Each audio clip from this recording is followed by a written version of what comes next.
Have you ever wondered how close you've come to danger without even realizing it? At Shivering Vault, we take you there, one story at a time.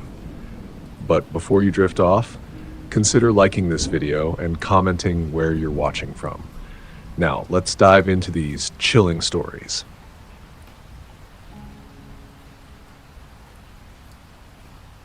It was late July, and my parents had gone out of town for the weekend. They do this a couple of times a year, a little getaway for themselves, and I'm usually fine with it. I'm 17, so it's not like I need a babysitter or anything. Plus, they trust me to not throw parties or burn the house down. So when they left that Friday afternoon, I texted Ethan to come over. Ethan's my best friend, and we've known each other since middle school. He's the kind of guy who's always down to hang out no matter what. Ethan showed up around 8 p.m. with a backpack full of snacks and his PlayStation controller. We ordered pizza, cracked open a couple of sodas, and settled in for a long night of gaming. The house was quiet except for the sound of our voices and the occasional explosion or gunfire from the game. It was just another normal Friday night. Around midnight, we decided to take a break and go out to the backyard for some fresh air. My house is in a pretty quiet neighborhood in California, and the backyard is surrounded by a tall wooden fence. There's a sliding glass door that leads out to the patio. The night was warm and the sky was clear, with just a few stars visible through the light pollution. We were sitting on the patio chairs, talking about school and how senior year was going to suck. After a while, we went inside and started playing games again. Just a few minutes later, we heard it, a faint knock. It was soft, almost like wind or a raccoon knocking over trash cans. But then it happened again. 3 slow, deliberate knocks. Ethan and I looked at each other. "Did you hear that?" he asked, his voice low. "Yeah," I said, trying to sound calm. "Probably nothing." But it didn't feel like nothing. The knock was too intentional, like someone was trying to get our attention without being too loud. Then we heard it again. This time it was closer. The knock came from the sliding glass door. My heart dropped into my stomach. Ethan and I both turned our heads slowly toward the door. The curtains were drawn, but through the crack in the door we could see a shadow moving on the other side. Someone was standing there. "What the hell?" Ethan whispered, his voice shaking. I didn't know what to do. My mind was racing. Maybe it was just a neighbor who needed help or something. But why would they be knocking on the sliding glass door at midnight? And why weren't they saying anything? "Hello?" I called out, my voice cracking a little. "Who's there?" No answer. The shadow didn't move. Ethan grabbed my arm. "Dude, this is weird." I nodded, and we both stood up, trying to be as quiet as possible. We crept toward the door, keeping our eyes on the shadow. As we got closer, I could make out more details. It was a man, tall, with broad shoulders. He was just standing there, staring at us through the glass. "Hey, man," I said, trying to sound tough. "You need something?" Still no answer. The man didn't move. He just stood there, his face pressed up against the glass, staring at us with blank, empty eyes. I couldn't see his features clearly because of the reflection, but I could tell he wasn't smiling. He wasn't doing anything. Just staring. Ethan and I backed away from the door, our hearts pounding. "We need to call the cops," Ethan said, his voice barely above a whisper. "Yeah," I agreed, but I couldn't move. I was frozen, staring at the man. Why wasn't he saying anything? Why wasn't he moving? Then, slowly, he raised his hand. In it was a brick. "Oh my God," Ethan gasped. "He's gonna..." Before he could finish, the man swung the brick at the glass door. The sound was deafening, like a gunshot in the quiet night. The glass cracked in a spiderweb pattern but held. I could see the man's hands smearing across the glass as he tried to hit it again. His movements were slow, deliberate, like he wasn't in a rush, like he enjoyed watching the door crack a little more with each hit. "Run," I shouted, and we bolted inside a room, slamming the door shut and locking it. My hands were shaking so badly I could barely turn the lock. Ethan was already on the phone with 911, his voice frantic as he explained what was happening. "He's trying to break in," Ethan yelled into the phone. "Please, send someone now." We could hear the man outside still pounding on the glass. Then, with one final crash, the door gave way. Glass shattered everywhere, and the man stepped inside. I don't think I've ever been so scared in my life. Ethan and I ran upstairs, our feet pounding on the steps. We locked ourselves in my bedroom and pushed my dresser in front of the door. My mind was racing. What if he had a weapon? What if he was just crazy? What if he was after us? The footsteps were slow, deliberate, like he was taking his time. It was almost like he enjoyed the fear he was causing. Then, after what felt like an eternity, we heard him start coming up the stairs. "He's coming," Ethan whispered, his face pale. "What do we do?" I didn't know. I was paralyzed with fear. How stupid I was to think nothing bad could happen in our quiet little neighborhood. The footsteps reached the top of the stairs, and then they stopped. There was a long pause, and then the doorknob started to turn. Ethan and I held our breath, praying the lock would hold. The man started pounding on the door, just like he had with the glass. The sound was so loud it felt like it was shaking the whole room. I thought for sure he was going to break through. But then, finally, we heard sirens. The pounding stopped, and we heard the man running back down the stairs. A few seconds later, there was a crash as he went out the broken door. The police arrived a few minutes later. They searched the house and the neighborhood, but they never found him. They said he must have known the area well because there were no signs of him leaving a trail. No footprints, nothing. He vanished without a trace. The cops asked us a lot of questions. Did we recognize him? Had we seen him before? Did he say anything? But we didn't have any answers. All we knew was that he was tall, with broad shoulders, and he had this emptiness in his eyes, like he wasn't really there. The police told us to be more careful, to keep the doors locked, especially at night. They said it was probably just some random guy looking to rob the place, but I don't think that's true. There was something about him, something off. He wasn't just there to steal. He was there for us. I still think about that night sometimes. I wonder who he was and what he wanted. I wonder if he's still out there watching, waiting. And I wonder what would have happened if the police hadn't shown up when they did. Ethan and I don't talk about it much. It's like we both just want to forget it ever happened. But I know neither of us will ever forget the sound of that brick hitting the glass or the sight of that man staring at us through the door.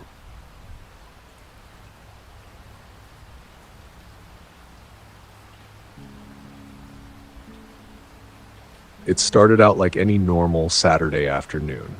My best friend Kelsey and I were hanging out at the mall, just killing time in California. We had no particular plans other than to shop a little, grab some food, and maybe make fun of people who looked like they were trying way too hard.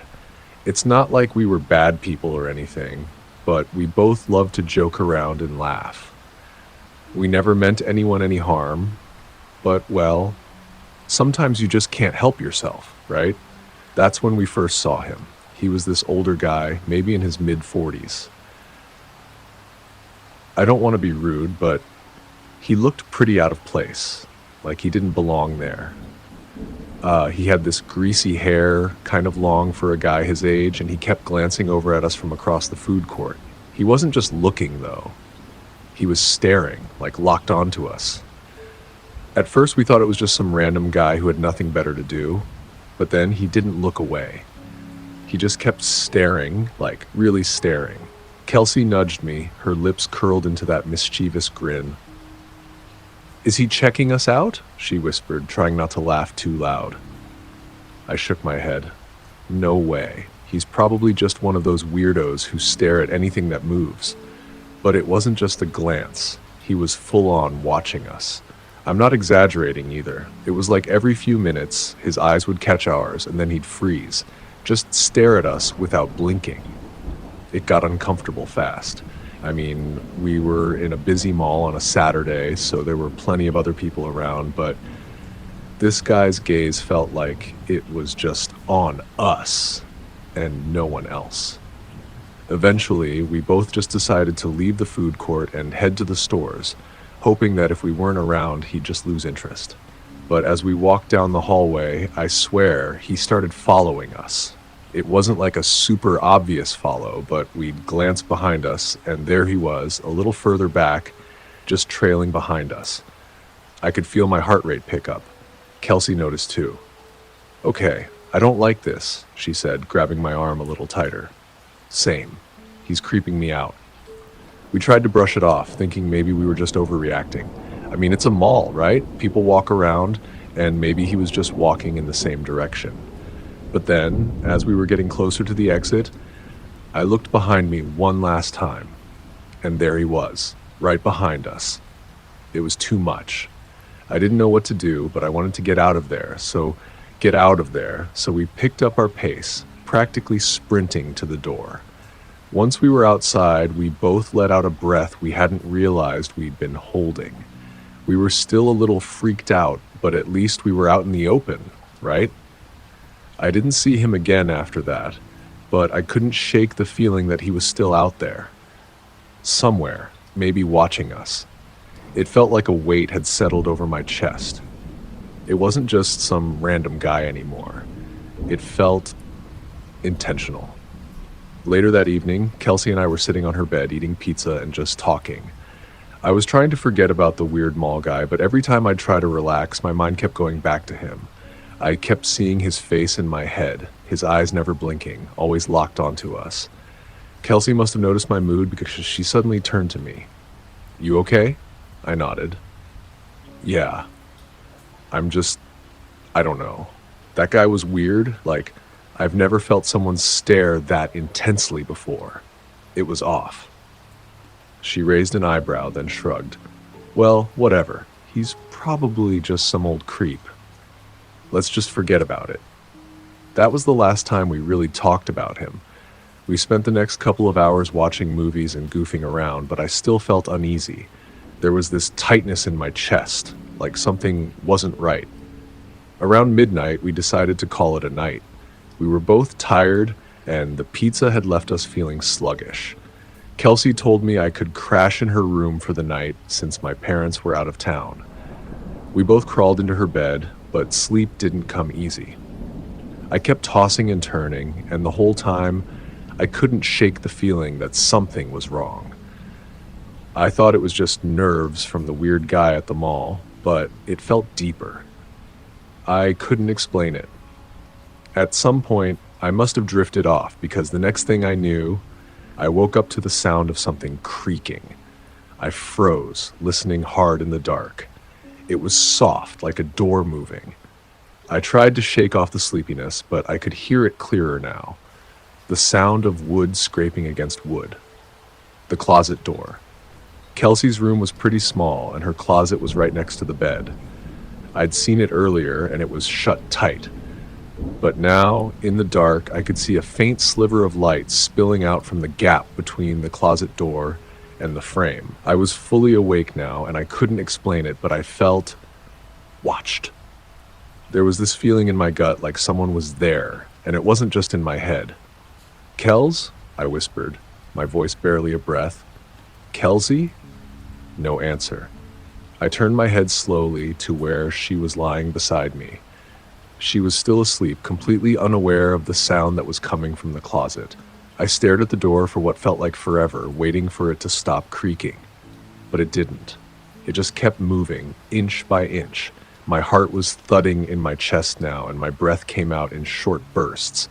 The door had to be opening, but it was so slow, like someone was being careful, like they didn't want to make a sound.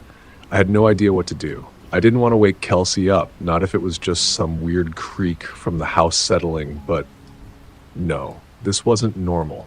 This wasn't a house settling. Something was in that closet. I couldn't help it. I nudged Kelsey, shaking her awake. Kels, wake up!" She stirred, groggily turning to face me. "What is it? Listen." I pointed toward the closet. Do you hear that? Her eyes opened wide and she sat up, looking toward the closet. The door was still moving, slowly, inch by inch. I had no idea what to do. My mind was racing, my heart pounding in my ears. Was it an intruder? Was it the guy from the mall? Before I could even say anything, the door creaked again, and then I saw it. A hand. Just a hand coming out from the dark. I gasped, and my voice caught in my throat. It was like time slowed down, and the only thing I could hear was the rapid pounding of my own heart. The hand moved, slowly pulling the door open just wide enough for a person to slip out. And then I saw him. The same guy. The guy from the mall. His face was pale, his eyes wide, unblinking, locked on us. Then, without warning, he lunged. It wasn't a slow, creeping movement anymore. His body snapped forward, his arms shooting out with terrifying speed. Before I could even comprehend what was happening, he was on me, grabbing for my wrist. His hand felt like ice, like death itself, and the force of his grip made my whole body seize up. I screamed, yanking my arm back as hard as I could, but he was strong, way stronger than I would have expected from someone who looked so out of place. I looked over at Kelsey, who was already up, scrambling to get away from the bed, her eyes wide in terror. "Run!" I managed to shout, but my voice came out strangled. We both bolted for the door. I didn't dare look back, but I heard him moving behind us. We tore through the hallway into the living room, still hearing him behind us. I grabbed Kelsey's hand, pulling her along faster. My breath was ragged, my head spinning with panic. I didn't know where we were going, just away. As we reached the front door, I barely got it open before I heard him again. He was right there, right behind us. 911! Now! Kelsey screamed, her voice breaking. She grabbed her phone and dialed, her hand trembling. 911. What's your emergency? There's someone in my house, Kelsey cried, her voice frantic. He followed us home from the mall. He's here. I don't think either of us really relaxed until the cops finally showed up. They searched the house but didn't find anything. The guy was gone, just like that. The officers were getting ready to leave when one of them mentioned seeing someone acting suspicious down the street. A man, just a few blocks away, walking back and forth like he was waiting for someone. They didn't waste any time. A couple of squad cars sped off down the street, and we stayed inside, hoping this was finally it. It wasn't long before they came back, and the guy was in handcuffs. They dragged him toward the car. His face was pale, and his eyes were wide, just like the look he gave us in the mall. Later, we found out he was a repeat offender, someone who had stalked women before and broken into their homes. I couldn't get that look on his face out of my mind. Even though they caught him, it didn't feel like it was really over.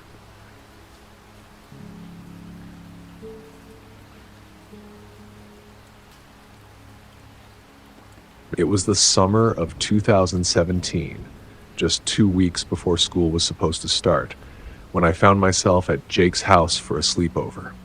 The warm evening air was thick with the sound of cicadas, and the fading light of the sun cast long shadows across the quiet suburban street.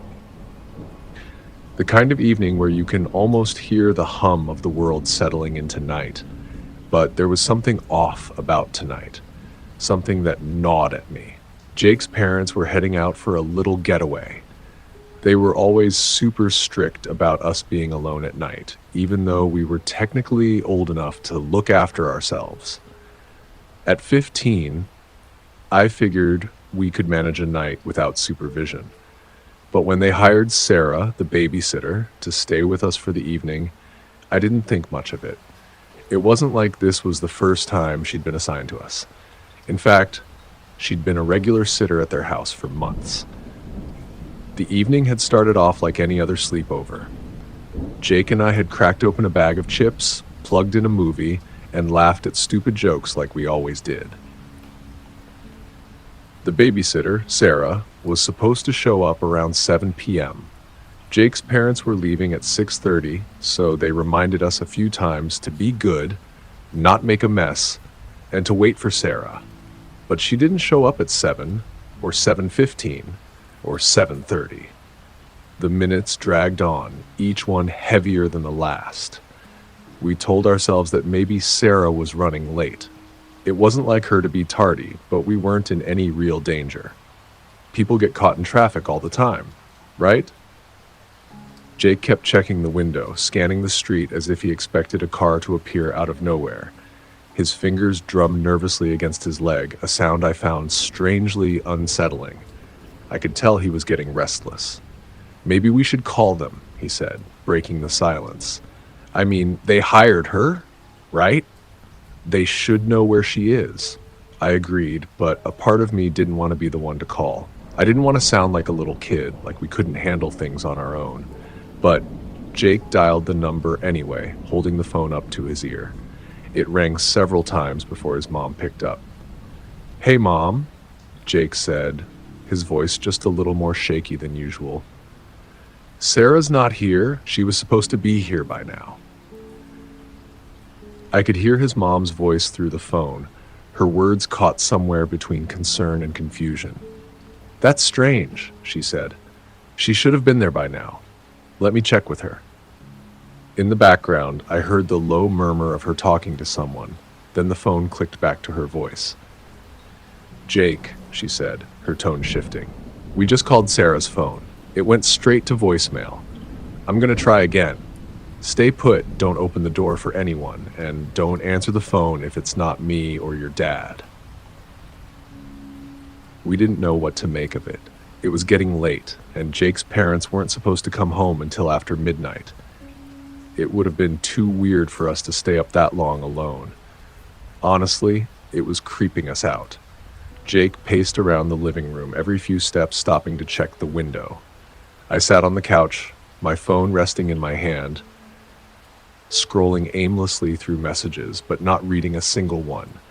Something about tonight felt off, and I couldn't shake the feeling. The air seemed too still, too thick. I couldn't focus. By 8, the snacks Jake's parents left behind were nearly gone. There was no sign of Sarah, and still, no call back from his mom. "Maybe we should just call it," I said, my voice quieter than usual. "If no one's coming, we'll just hang out, watch a movie, and forget about it."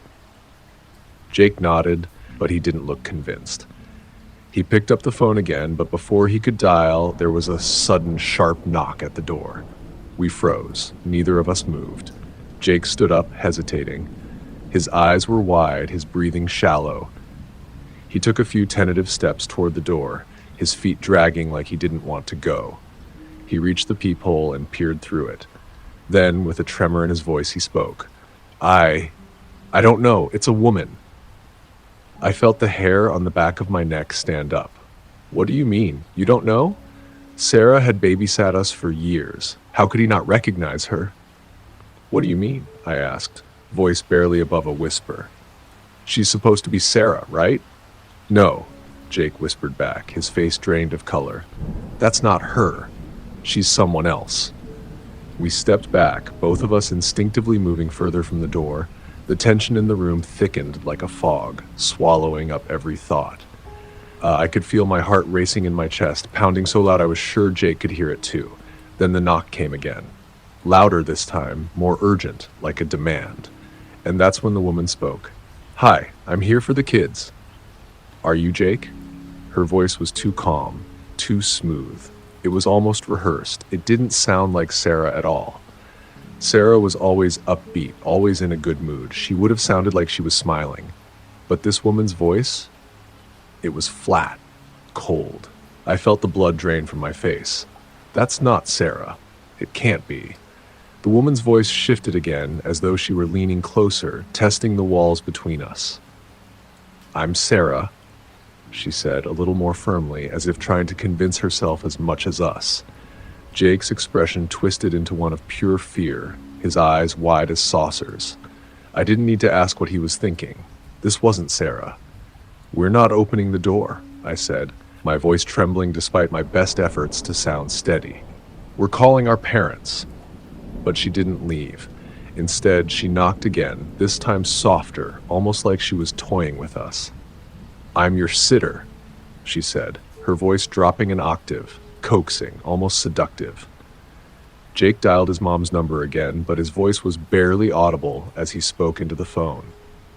Mom, there's someone at the door. She says she's Sarah, but she doesn't look anything like her. I could feel the silence pressing in as Jake listened to his mom's reply. A long pause followed. His eyes flicked toward me, wide with panic.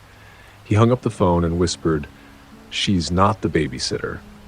Mom says Sarah's still stuck in traffic. It's not her. She told me to call the police right away." My mind went into overdrive. What was going on? Who was this woman?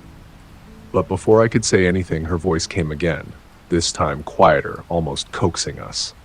"You don't have to be scared," she whispered. "I'm here for you. I'm the one your parents hired. Let me in."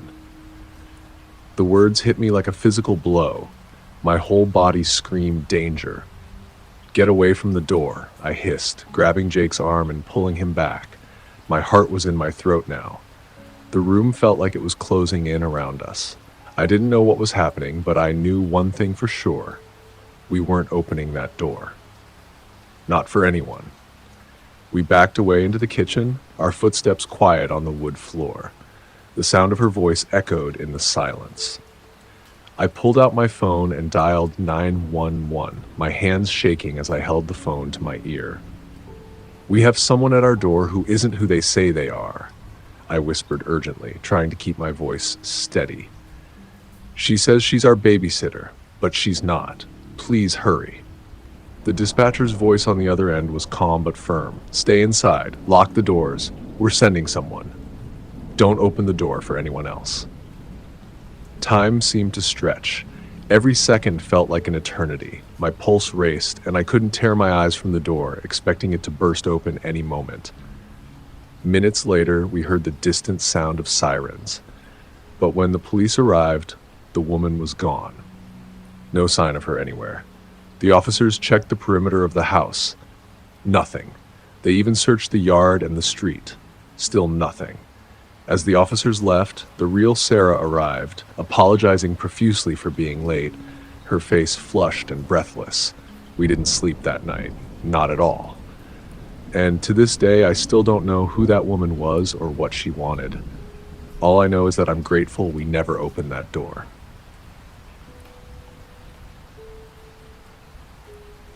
That's it for today's tale from Shivering Vault. If you have a story worth sharing, drop it in the comments or send it our way. Don't forget to subscribe and share with your fellow thrill seekers. As always, the Shivering Vault thanks you for unlocking today's tale. Until next time, the vault awaits your return.